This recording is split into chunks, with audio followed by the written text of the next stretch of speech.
수다와 생각 사이 이야기하다. 청취자분께서 보내주신 자료 말인데요. 첫 장에 그 빨간 리본으로 묶인 돈다발 사진이 아주 강렬하네요. 이게 그냥 선물이 아니고 중국의 차일이라는 결혼 관습하고 관련이 깊다고요. 아, 네, 맞습니다. 이게 신랑 쪽에서 결혼할 때 이제 신부 쪽에 주는 뭐 일종의 지참금 아니면 감사의 표시 뭐 그렇게 시작된 건데 수천 년 된 전통이거든요. 네네. 근데 이게 참 현대 중국에서는 굉장히 뜨거운 감자가 되고 있어요. 그렇죠. 그래서 오늘 이 차일이가 도대체 왜 결혼을 꺼리게 만들고 저출산 문제, 심지어는 뭐 범죄 문제까지 일으키는지 이 보내주신 자료를 보면서 좀 깊이 파고들어 보려고 합니다. 좋습니다.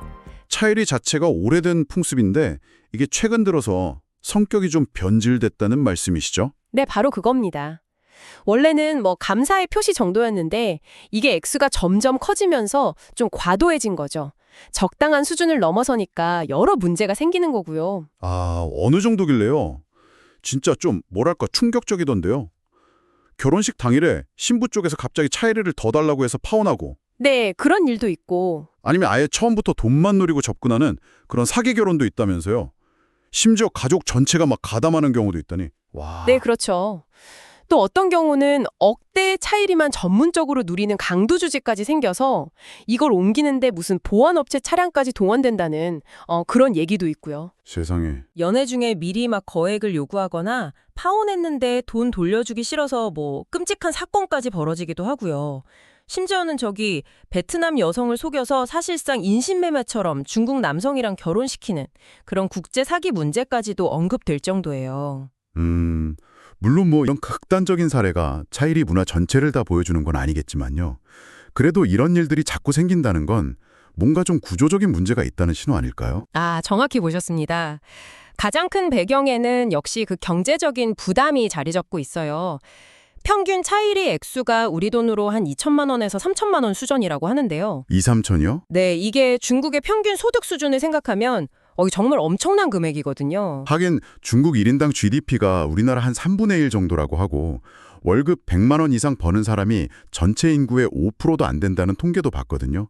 최저임금도 훨씬 낮고요. 그렇죠. 그러니까 20명 중에 19명은 월 100만 원 벌기도 쉽지 않은데 결혼하려면 평균 2, 3천만 원. 그러니까 월급을 진짜 한 푼도 안 쓰고 2년, 3년을 꼬박 모아야 하는 돈을 내야 한다. 이런 계산이 나오는 거죠. 와, 젊은 세대가 감당하기가 정말 힘들겠네요. 네, 그러니까 결국에는 부모님 노후 자금에 손을 댈 수밖에 없는 그런 상황으로 가는 거고요. 이게 또 중국 고령화 문제랑 맞물려서 미래에 빚이 되는 악순환이 생기는 거죠. 거기다가 뭐 집이나 차는 거의 기본으로 요구한다면서요? 네, 기본이고요. 심지어 신부 쪽 부모님이나 형제자매 집 차까지 요구하는 사례도 있다고 하니까 부담이 상상을 초월하는 거죠. 정말 결혼이 아니라 무슨 거래 같다는 생각도 드네요. 근데 왜 이렇게까지 액수가 막 치솟게 된 걸까요? 근본적인 원인이 뭘까요?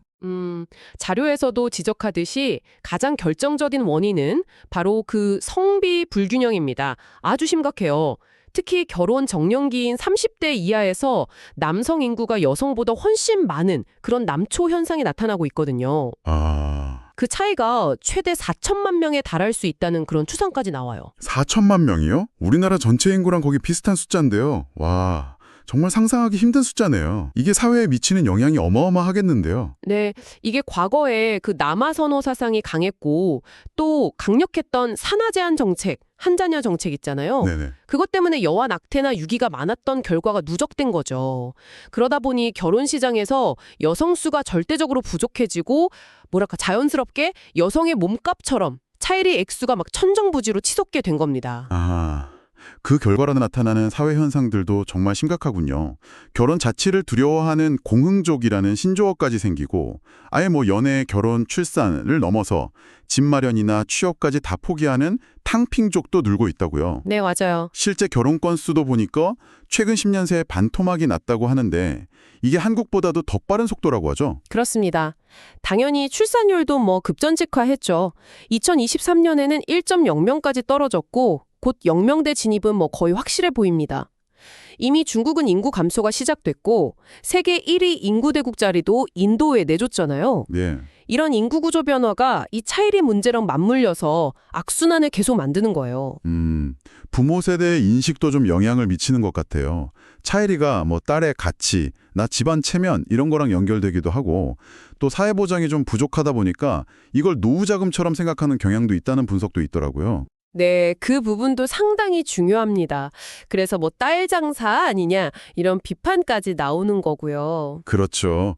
거기다가 또 요즘 SNS로 서로 비교하고 과시하는 문화가 더해지면서 X를 더 부추기는 면도 있는 것 같고요. 맞습니다. 게다가 청년 실업률 이게 공식 통계로만 봐도 20%가 넘고 실제로는 40% 이상일 거라는 그런 암울한 전망까지 나오는 상황이잖아요. 어렵게 취업해도 임금이 낮은 경우가 많고요. 네. 이런 경제적인 어려움이 청년들을 더 좌절하게 만들고 결국 차이리 문제를 더 심화시키는 요인이 되는 거죠. 그럼 중국 정부는 그냥 손 놓고 있지는 않을 텐데요. 과도한 차이리를 좀 막으려는 움직임도 있다면서요? 아, 네. 정부 차원에서도 이게 그냥 두면 안 된다고 판단했는지 차이리를 악습으로 규정하고 뭐 법적인 조치를 취한다거나 관련 재산을 압류하는 과정을 막 생중계하기도 하고요. 좀 강력한 메시지를 보내고는 있습니다. 아, 생중계까지요? 네. 그런데 동시에 또 뭐 도시에서 일자리 없으면 농촌으로 가라. 이런 식의 약간 현실하고는 좀 동떨어진 정책을 내놓기도 해서 비판도 받고 있고요. 근본적인 해결책을 찾기가 쉽지는 않아 보입니다.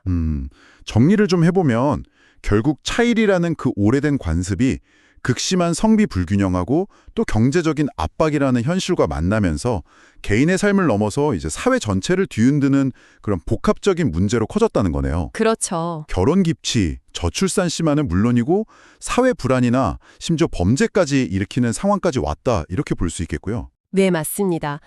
오늘 이렇게 살펴본 이야기는 차일이라는 특정 관습에 초점을 맞췄지만 그 안에 담긴 어떤 경제적인 어려움, 또 급격한 사회 변화, 인구 구조의 문제는 사실 중국만의 문제는 아닐 겁니다.